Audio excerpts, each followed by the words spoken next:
Good morning, folks. You are looking at new volcanic activity. This can be found at a Natural Phenomena 2013's YouTube channel. We're looking at Kilauea, lava spewing up out of the ground, pooling, running, and eventually diving back down into the cracks. Let's give him or her a big thank you for sharing this. Folks, as I speak, the High C team is giving insights into electromagnetic plasma highways on the Sun. Can't wait to hear their full results. Giant wave impact in southern India. 10 to 15 foot waves are inundating homes and villages.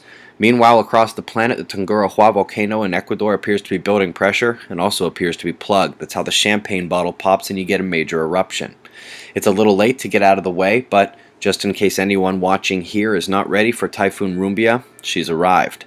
South of Mexico, the coastlines can tell there is a storm afoot, but we likely will not see terrible conditions make landfall here. Lone area identified as rain likely 2 days ago is facing complication as the rain will try to move on tonight and meet New Zealand. Europe got a slight cool down atop the UK, otherwise just lightning in the Mediterranean. Good news, everyone, says the professor from Futurama, but seriously, the low south of Alaska has finally been squashed. Literally, squashed. The rainmaker off the US West Coast is now just a thin blob, and we avoid that sustained rain event known as an arc storm. Pressure hasn't changed much. We still got cooler air rushing down the central states, but we are less likely to see widespread storms tonight. Took a gamma ray burst this morning from Andromeda. If you can see the moon today, Andromeda will be just north of it in the skies. Flaring is still hugging the floor. We continue to develop on the north as she swings out of Earth's view. Her oppositely polarized umbras are getting closer together. But the sunspot story today is cresting the southeastern limb. You can barely see the outlines on the magnetogram or intensitygram, but 171 angstroms from the SDO reveals the magnetic loops foreshadowing her arrival.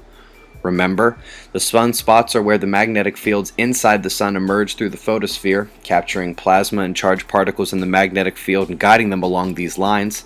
If they interact or twist or become energized, they can snap, causing a solar flare.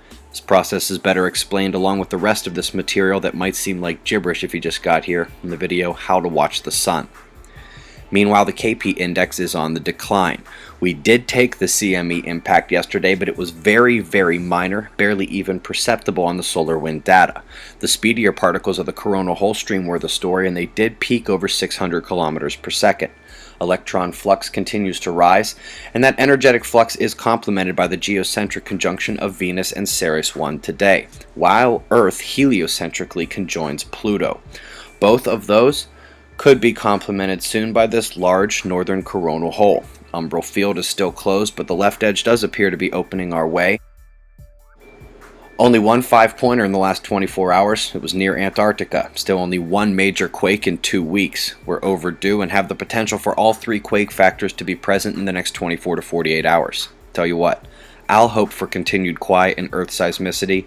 You just enjoy these shots of our star to close. Eyes open. No fear, it's 6:55 a.m. Eastern Time, and that's the news. Be safe, everyone.